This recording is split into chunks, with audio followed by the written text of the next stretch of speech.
mingi balandi ya basango ya Congo Kinshasa wa pepa ile basedi savoir elle longa na Yesu liboso na bino en tout cas na éviter ko zali boso caméra pona ko pesa bino image pona nzoto penze esenga emekai ko tungisa mena zana choix te na yeka liboso bino pona ko pesa bino basango boyo ka ndenge ni makambo za ko tamona kati mboka na biso Congo wa pepa ipenza ba ko découvrir awa lolenge ni mbutu na politique esi ekoti et puis président Fachi kena ko kutana na président Kabila kena ko kutana président Fachi bazo ki pena 4 états ya masolo na linga kina tambusa micro po boyoka base ya UDPS boyoka ba député ba honorable ndenge nini makambo yango Kinshasa elobi awa na kati mboka na biso. Bon, Gabriel Tunga commence à se conformer à la loi. Va voter qui est député national depuis Kinshasa. Il s'est fait que il y a Bimi doyen d'âge na Katanga PA na Kinshasa. Il fallait qu'il pour na voter moko nde yango aponi, c'est la loi oyo à obéir. Et ça, nous devons résister à la loi. Loi, on a les allocs, la bilogo, le négoce, mon affaire. Basolo, on a besoin de sa carte. Tout ça, la vie qui est journaliste et civil, parce qu'il y a beaucoup de députés. Il n'y a pas de loi qui dit ça. Il y a un l'émission, article 108 de la Constitution. Énumérer, misala est incompatible dans la député. Mais na yoki kolo ba journaliste na tuna awa na bongo journaliste ba lobi eza profiter. Mais pas pasteur, les bato ba koza na bandimi lokola okeki député et que na église na yo koza na bato ya famille politique mususu contraire na oyayo il faut tik. Mais pas pasteur ba tikala ka ba pasteur ba zote yati. Ba avocat, ba médecin. On est ni kaka biso. Donc oyo Gabriel Tunga commence à saluer eza pour se conformer na loi. Et puis, même ministre nous expédions les affaires courantes, il ne pas question de démission. Alors que Bango, la Constitution impose, il ne faut pas démissionner. Donc, il s'est conformé à la loi. Il s'est conformé à la loi, merci au bras de restitution. Car si président sortant, le président entrant, le président Félix Tshisekedi, ensemble là, Joseph Kabila, et nous connaissons les années qui se préparent parce que Baïke Bazali de Banga encore est-ce que Bazo Banga quoi? Les président Yakala, à quel côté là, président Naye. Parce que le Joseph Kabila, Azali a administré, il y a Félix Antoine Tshilombo Tshisekedi. Mais en tant qu'ancien chef de l'État, j'ai une expérience.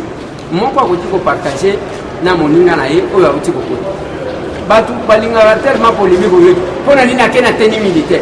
Pour la ligne à l'Atibo. Bon, ils n'ont pas comprendre. Donc, tout ça, ils ont rencontre normale. Mais je me pose toujours la question, surtout les spécialistes et les réseaux sociaux. Ce qui est là que Félix Ndem doit l'ongouati à quel Kingagati. Il n'y a qu'un indat. Ou à quel copain sa rapport, et pas vrai président, il y a Zagaga étiquette. Parce que les gens n'ont que ça. Biso sikoyo bato to bunda pona Félix la koma pona changement ezala. Biso bato to bunda. Tozota la que victoire arrivée accession ya tata wana kuna eza victoire na biso. C'est le moment maintenant d'honorer Barossi, d'honorer Thérèse Kapanga, d'honorer Eric, d'honorer Bandeko na biso tout, même bao bazo continuer kozala na bolo. Alors, Joseph Kabila Kekotala chef de l'État, oyo aza chef naye, mon amboka Félix Antoine Tshilombo Tshisekedi. Basololi, après, batie fufu, badani. Après, il y a un nez. Ok, bien. Tikali, on va commencer à dire que, voilà, tikali. Donc, bakoka qui peut solo na téléphone.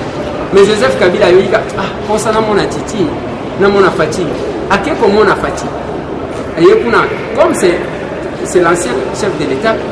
À côté comme on a eu nous sommes à pour ça peut-être à cause de l'information on va couper ça y est peut-être peut bavanda ika bazosika bavandi wana oh ozomona ndenge bon basi ozomona makambo ndeni baseki abana le côté wana boye wana faut que bana place wana ozomona donc c'est normal parce que baïke les lois pour battre Joseph Kabila Kenel autant la président naie pour bazo négocier place ya premier ministre.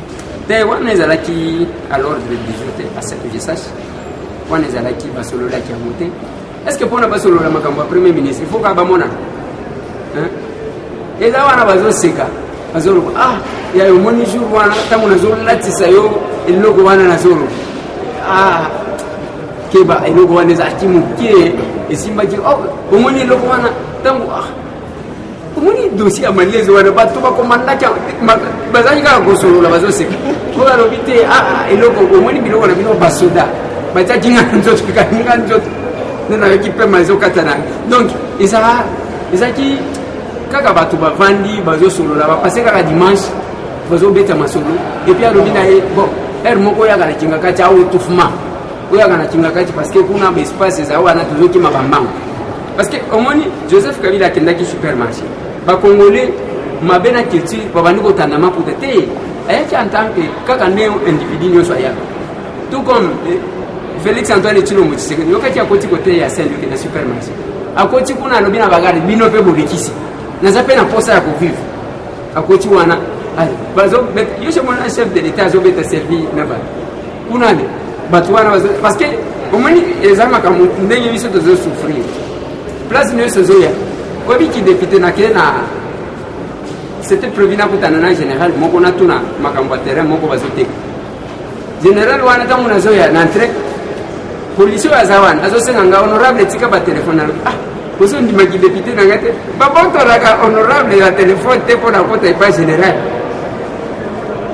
wana za iloko te mais le kola na ba mesani ka ndeko Eliezer na bango na ba téléphone tikilié na côté parce que je n'ai pas de temps passé c'est pour vous dire quoi même les lots même peuple na ba mesanité Félix Antoine Tshilombo Tshisekedi comme chef de l'état ozo monaka fati ya omoni a côté na supermarché to kanga selfie ozo kanga selfie na chef de l'état bon voilà et puis à cool donc je pense que c'est ça ndeko Eliezer honorable to mesana likambo moko ezali ya kokinga parce que bayebi mpenza mingi surtout biso bato ya bareseau sociaux ndenge oyebisaka biso baza koloba balobi honorable Eliezer lelo akomi likambo fati mais apparemment ye abimaki nde kotala te apparemment te naza élu ya lamuka nabimaki na alliance de mouvement Congo eza plateforme électorale au sein ya ensemble pour les changements eza eloko tokenda Afrique du Sud oyo efingisa biso eza eloko qui a comme président ou autorité morale Moïse Katumbi Tchapo. Moïse Katumbi alevaki option ya soutenir Martin Fayulu bango batikali parmi les 5 eza dynamique te eza ensemble pour les changements eza ya musito wana komona moni bobisaka komo bon nouvelle est là nouvelle est là balobi nouvelle là bamsu balobi rep bamsu bon na éviter soki université populaire ya muzito yango ya prof Matungulu eza Congo na biso et puis mususu eza Jean-Pierre Bemba avec un médecin omoni bato wana nde ba mitchaki ensemble et moi je suis sorti sur la liste membre ya oua mais na Congo oyo mobimba nyanya bosani baliana nani de pesa nani depuis Tshisekedi akufa elongina ezalaka donc les heures balobi 4 mois pour bobanda musala malamu il faut 4 mois à l'Assemblée nationale et loko wana eza maloba papa Molière alobi azomona loka misala ezoumela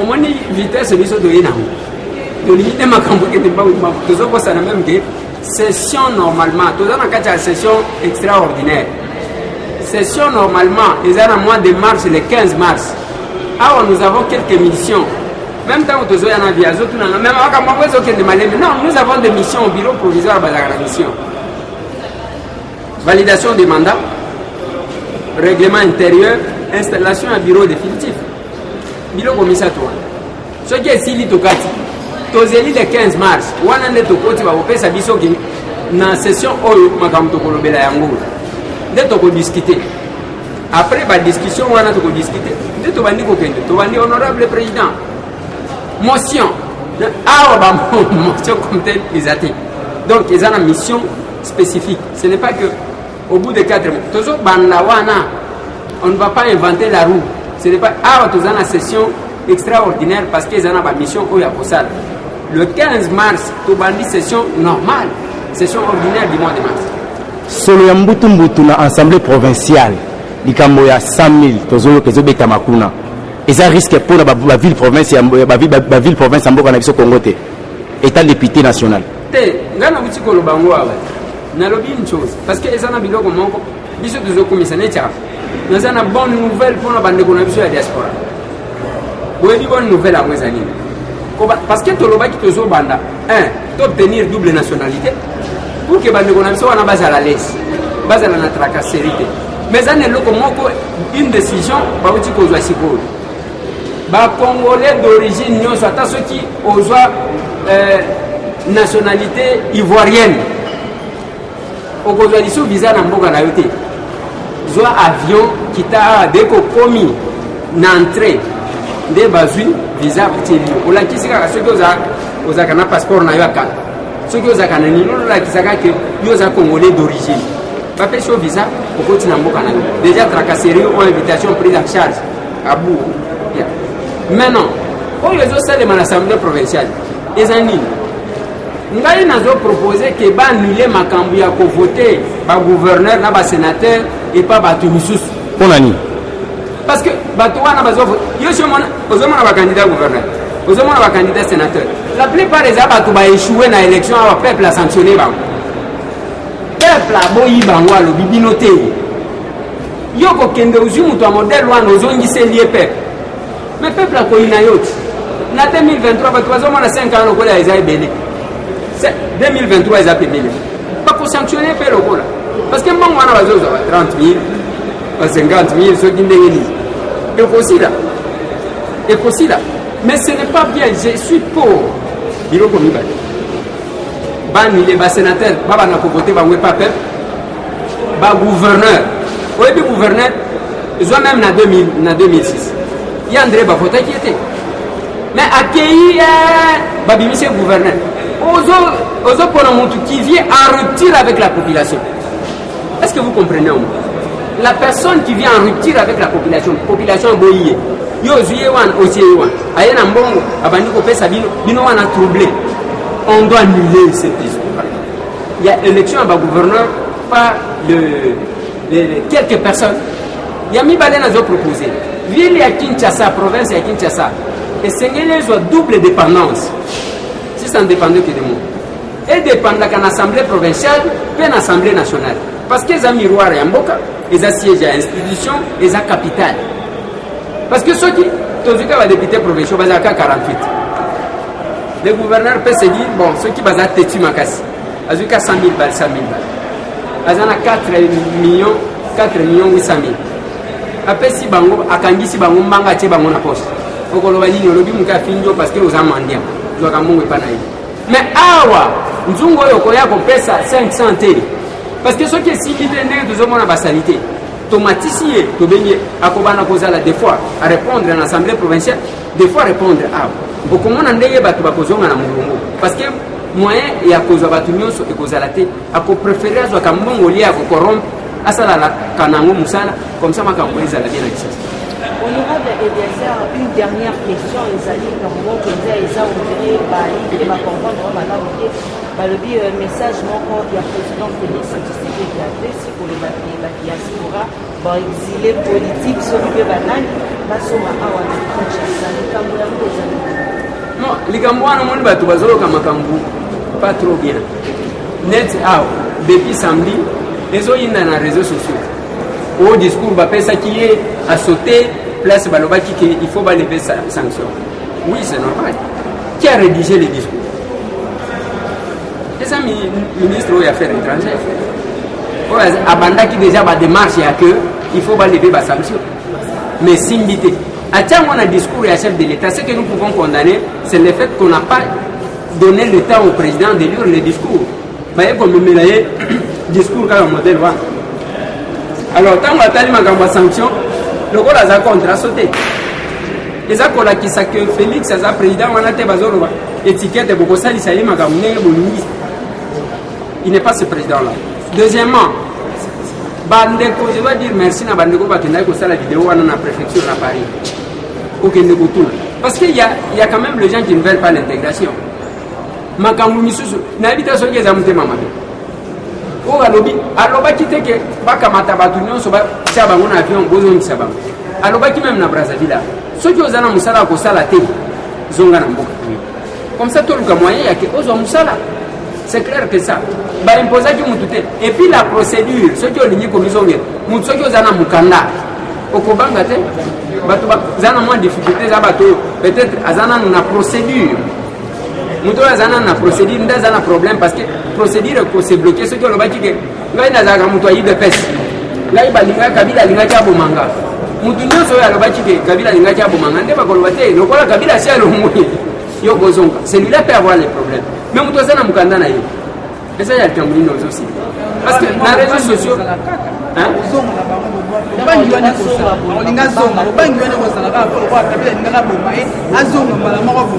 Kabila azaka na mboka kobangani biso oyo tokendaka te nde toza banzete to bamabende tout ce que nous connaissons toza awa c'est mon pays yakoko est-ce que bomonaka mutu soki aza na lupango na ye nde akomaka makasi kota akokima yo kuna soki akotika na lupango kota okomona yo d'abord oyebi eloko abombeli yo te on ne doit pas si Félix ne disait pas ça et owaki kozala ndenge nini alingika bato baza libanda batikala libanda na diaspora wana bozomona bato bateseli eza na mutu alelaka ntango mosusu baboti na ye bakufa amona ata place bakunda bango te azaki koreve kaka ejour aya bazaki kobanga aner kale bango mpe alembi yango ake gouverneur Félix Antoine Tshilombo Tshisekedi alobi bakasho ya aner bakokanga yango soki baganyi mutu batinde na parquet nana akokanga yo avec Félix bakokanga mutu te parce que ofinga omoni meme bato bazosala effort ke bafinga soki akozwa kanda yake bazofinga oshoyoka afunda mutu Tshibala afundaka te natangi nani Bruno Tshibala mutu ozali baproblème komba mwe yeninga ndeni Félix Antoine Tshilombo Tshisekedi afundaka mutu te parce que yo fingiye lokola ndenge ozomona bato baspécialiste ya koyeba bango bafingafinga awa chef de l'état mutu afunda bango aza te mais bazozela kaka ale toke kofunda mais naza député naza chef na yo bongo nakosi te wana eza eloko te yango soki omoni awa ce n'est pas ofingi bakoloba okota te otaya kosalela mboka na yo liberté yango omoni meme bamanifestation soki lamuka sengi Sainte Thérèse basali Beni basali Butembo basali lelo lamuka aza na kuna epe soki basali kuna ezoleka na RTNC est-ce que oshomona makambo yango wana est-ce que oshoka masolo yake mokonzi moko boye aleki na poste bake epa baendo pakistanais kopesa ye mbongo ya kofélicité aboyo makambo wana ezosalema na oyo boza na retard tondenge vous comprendre makambo yango te alors eza koloba nini la victoire c'est notre victoire et tout ce que nous faisons oyake bon Félix alobaki mabe bake na préfecture on a expliqué aux gens tala bandeko mosusu basalaki bavideo na poto ngwa soki mutu na poto azosala nanu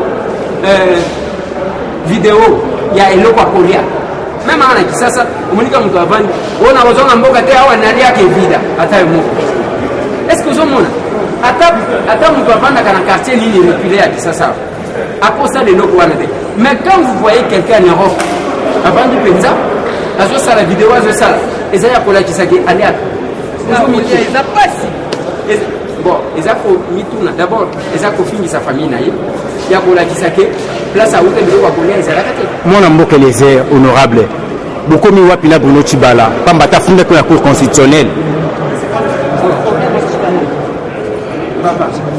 ngai jusque là na basaisir ngati namonaka na réseaux sociaux son excellence monsieur le premier ministre Bruno Tshibala Nzenze afundileki na ye les gestes